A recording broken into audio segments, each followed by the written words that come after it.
Hello friends, मैं प्रीति आपके अपने channel Mantra education hub always choose the right way में एक बार फिर से बहुत बहुत स्वागत करती हूँ। यहाँ पर हमने सीटेट 2022 की प्रिपरेशन के लिए सीडीपी एमसीक्यू की जो सीरीज शुरू की है, आज हम उसके 13वें सेशन पे हैं। इससे पहले अगर आपने जो क्लासेस हैं वो मिस की हैं तो लिंक जो है प्लेलिस्ट का मैंने डिस्क्रिप्शन में दे दिया है, आप वहाँ जाके ले सकते हैं वो सभी क्लासेस।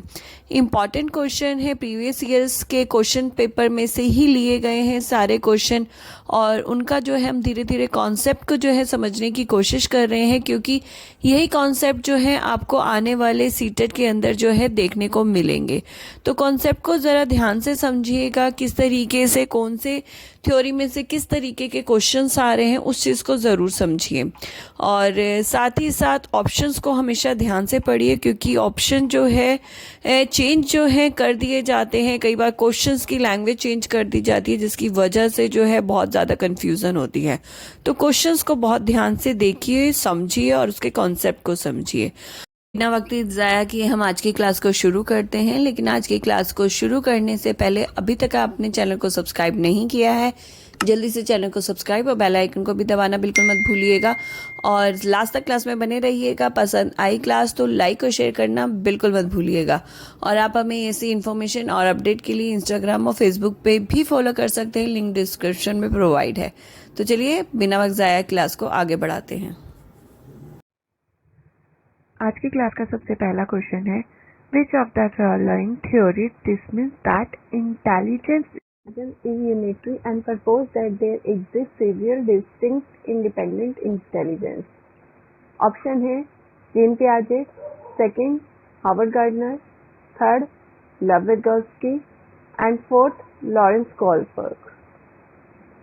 थ्योरिस्ट हैं, उन्होंने से किसने जो है इंटेलिजेंस की यूनिटरी यानी एकल इंटेलिजेंस को जो है नकारा था और बोला था, प्रपोज किया था कि हमारे ब्रेन के अंदर जो है डिस्ट्रिक्ट इंडिपेंडेंट इंटेलिजेंस यानी बहुत सारे जो है पृथक पृथक जो है इंटेलिजेंस है जो स्वतंत्र हैं, पूरी तरीके से स्वतंत्र रूप से काम करते हैं।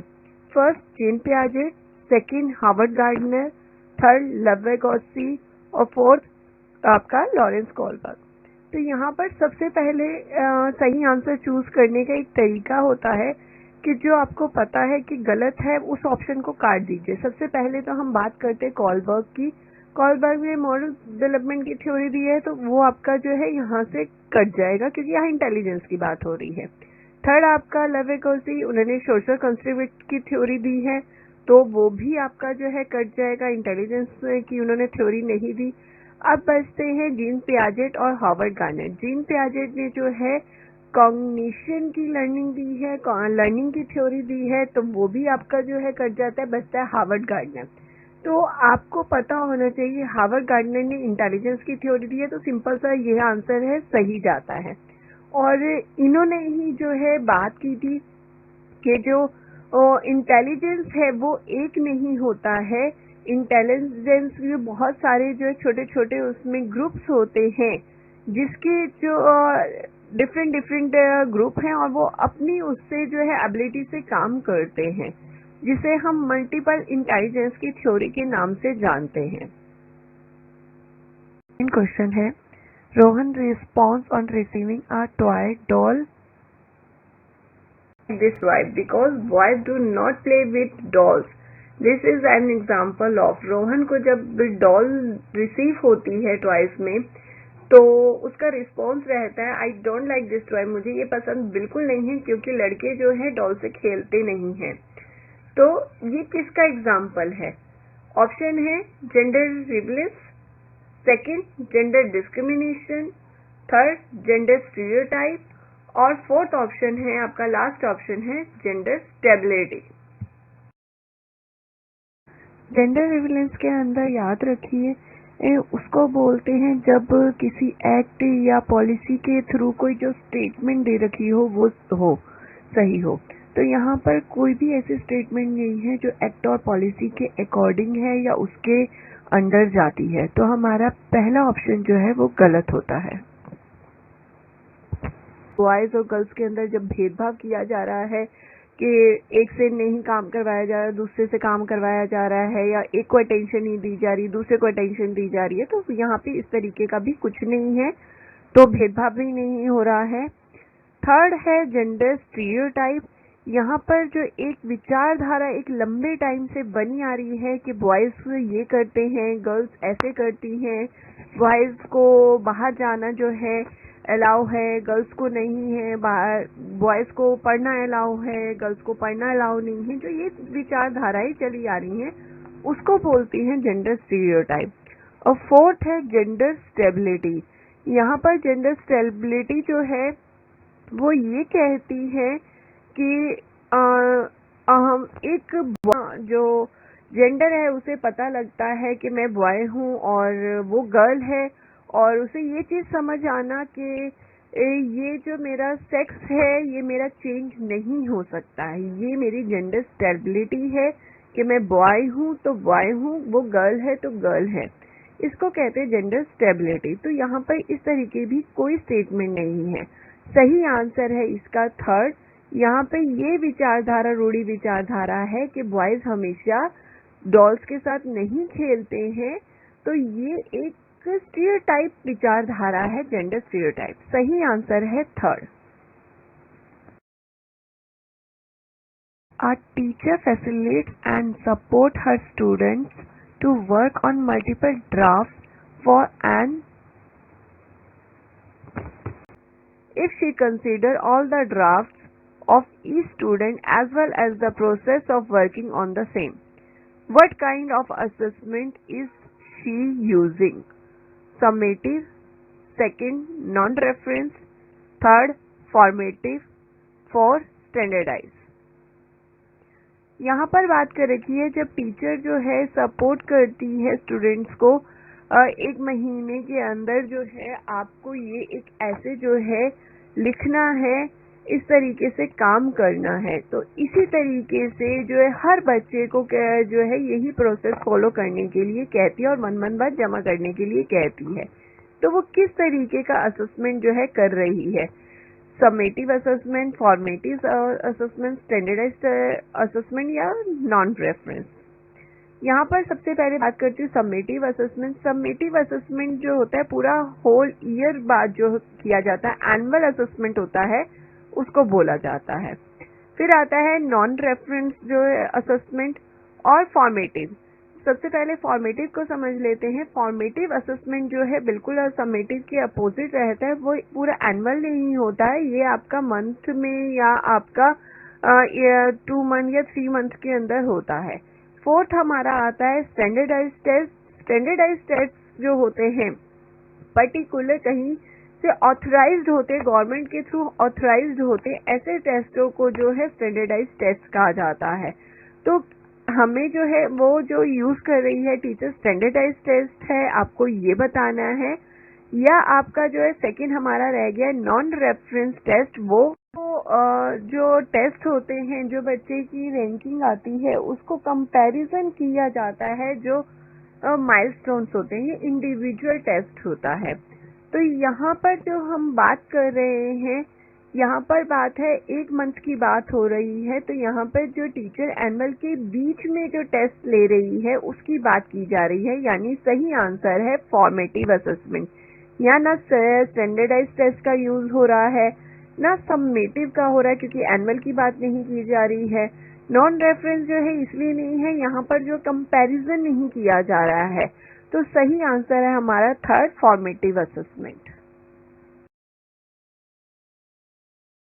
टीचर शुड लैंग्वेज बोलते हैं, मल्टीलिंगुअल होता है, बहुत सारी लैंग्वेजेस, तो डिफरेंट लैंग्वेजेस बोलते हैं, तो टीचर को क्या करना चाहिए? First, discourage the use of native language for communication. बच्चों को डिस्करेज करना चाहिए उनकी खुद की भाषा यानी मातृभाषा को में बात करने के लिए। सेकंड है recognise only the predominant language that is used by majority student. उस भाषा को प्रोत्साहन देना चाहिए या उस भाषा को यूज करने के लिए कहना चाहिए जो क्लास में ज्यादातर बच्चे बोलते हैं। Third, create awareness about diversity of language and allow their use as per students' preference। यहाँ पर जो है बच्चों के अंदर डाइवर्सिटी के बारे में अवेयर करना चाहिए, लैंग्वेज की डाइवर्सिटी की, कितनी तरीके की लैंग्वेज है, सभी बच्चे जो हैं डिफरेंट डिफरेंट लैंग्वेज बोलते हैं, रिस्पेक्ट एक दूसरे की करनी चाहिए, उसके बारे में अवेयर करना। साथ ही बच्चे की पसंद की लैंग्वेज जिसमें बच्चा जिसको प्रेफरेंस देता है उसको बोलने के लिए अलाउ करना चाहिए। लास्ट ऑप्शन है discourage the use of language other than one target language such as English. English को छोड़ के किसी एक लैंग्वेज, इंग्लिश को छोड़ के अदर सारी लैंग्वेज के लिए यूज करने के लिए बच्चों को डिस्करेज करना चाहिए। सबसे पहले मैं डिस्करेज बच्चों को कभी भी किसी चीज के लिए नहीं करती हूँ। एज अ टीचर जो है हमें नहीं बोला जाता, साइकोलॉजी नहीं कहती है कि बच्चों को आप डिस्करेज करिए। तो फर्स्ट और फोर्थ तो हमारा गलत होता है। उसके बाद आता है सेकंड और थर्ड। सेकंड के अंदर जो है बच्चे को बोला जा रहा है कि एक मेजॉरिटी लैंग्वेज दे दी गई है, बाकी को जो है हम लोग नकारते हैं कि नहीं बोले, एक ही लैंग्वेज है उस पर काम करना है।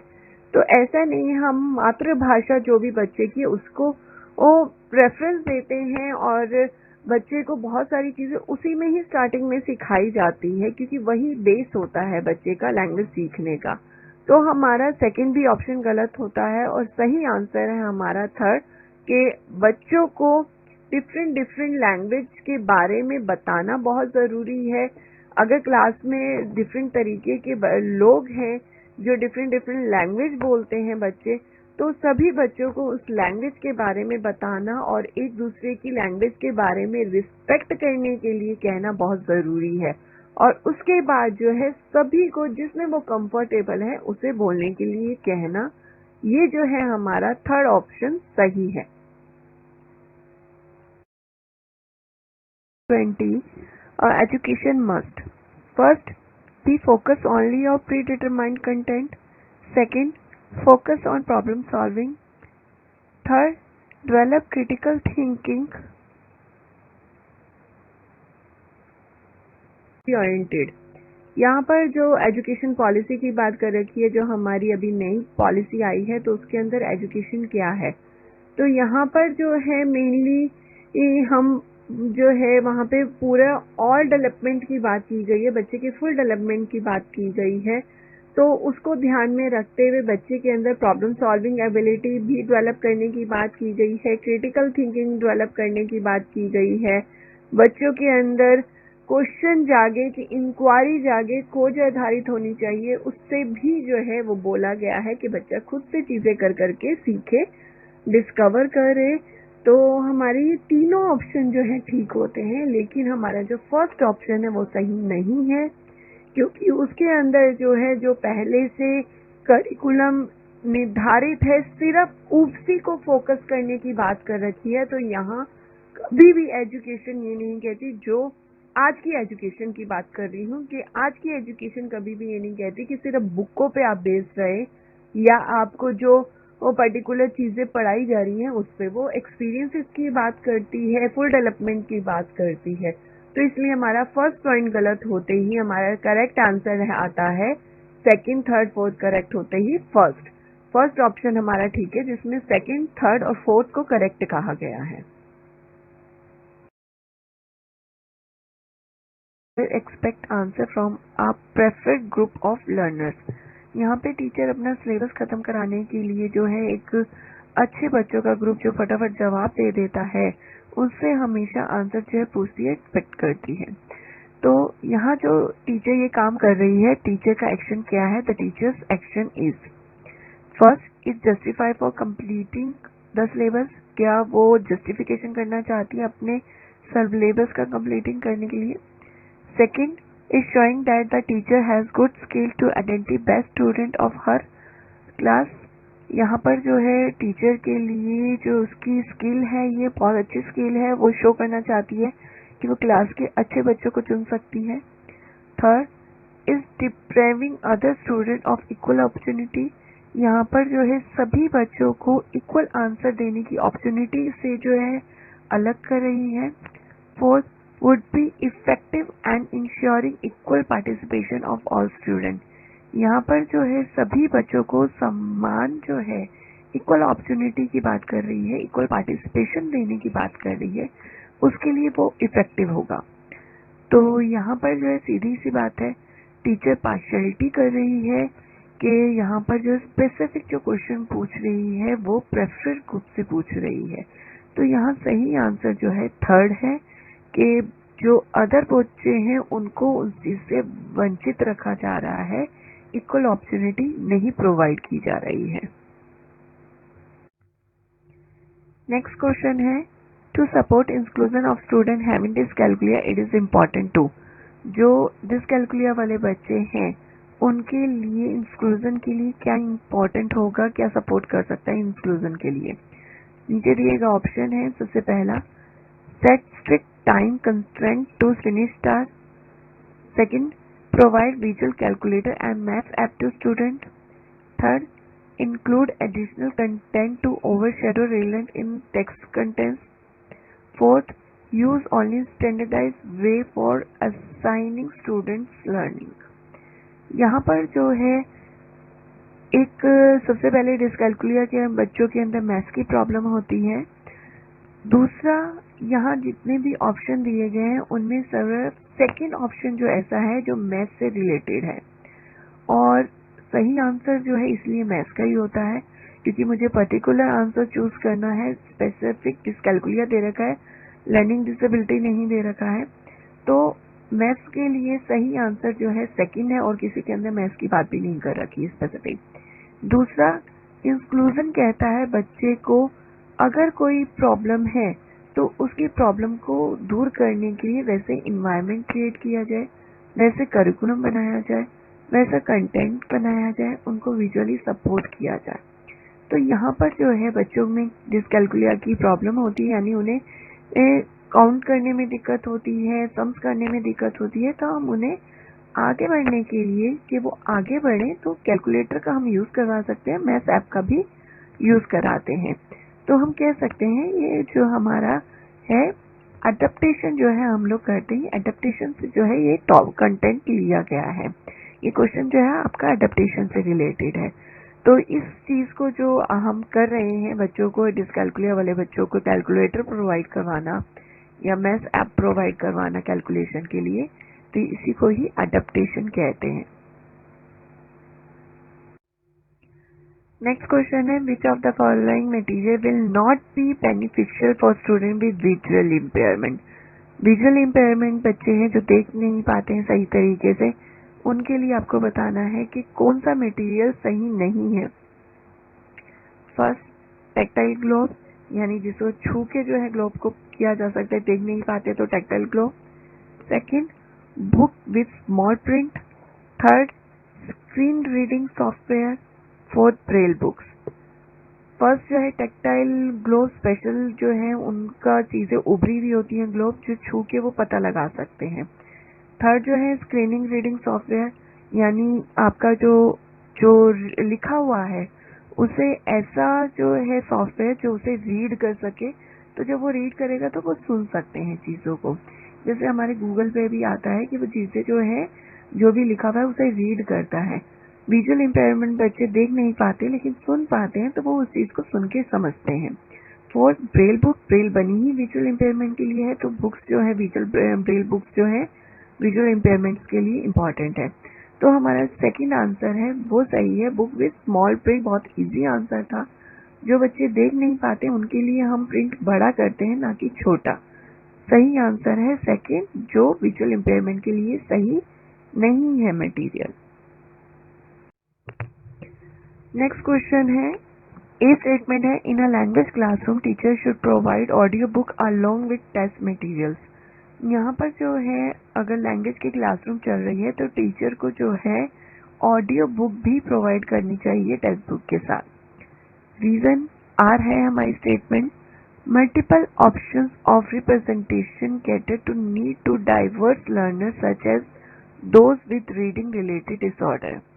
यहाँ पर जो है मल्टीपल ऑप्शन जो है प्रोवाइड करवाने चाहिए क्योंकि क्लास के अंदर डाइवर्सिटी होती है, डाइवर्स लर्नर्स होते हैं, जैसे कि ऐसे बच्चे जिनको लर्निंग रिलेटेड डिसऑर्डर्स हैं। तो नीचे ऑप्शन है ए और R both are true, R is the correct explanation of A. Second, A or R is true but R is not correct explanation of A. Third है A is true but R is false. और last option है both are false. तो हमारा यहाँ सही answer जो है बिल्कुल हमें जो है फर्स्ट जो है हमें जो है स्टेटमेंट जब भी लैंग्वेज कर रहा है या अदर कोई भी टास्क कर रहा है तो टेक्स्ट बुक के साथ साथ हमें ऑडियो भी बच्चों को करानी चाहिए. उसके बाद जो रीज़न दे रखा है बिल्कुल सही है क्योंकि क्लास में डाइवर्सिटी होती है. कुछ बच्चे ऐसे होते हैं जो लर्नर्स विजुअल लर्नर्स की बजाय ऑडियो लर्नर्स ज़्यादा होते हैं, उन्हें सुन के ज़्यादा अच्छे से समझ में आता है बजाय कि पढ़ के. कुछ बच्चे ऐसे होते हैं जिनको रीडिंग की प्रॉब्लम होती है, उनके लिए भी बेनिफिशियल है. तो बहुत सारी चीज़ें हो सकती हैं सिचुएशन जिसके अंदर जो है अगर हम दोनों प्रोवाइड करते हैं चीज़ें तो कहीं ना कहीं जो है डाइवर्सिटी जो क्लास के अंदर है वो उसको ये चीज़ें करने में हेल्प मिलेगी. तो सही आंसर है हमारा बोथ आर करेक्ट, दोनों ही सही है और आर जो है सही एक्सप्लेनेशन है ए की. नेक्स्ट क्वेश्चन है हमारा a creative child is likely to have. एक क्रिएटिव चाइल्ड के अंदर किस तरीके की थिंकिंग या एबिलिटी देखने को मिलती है.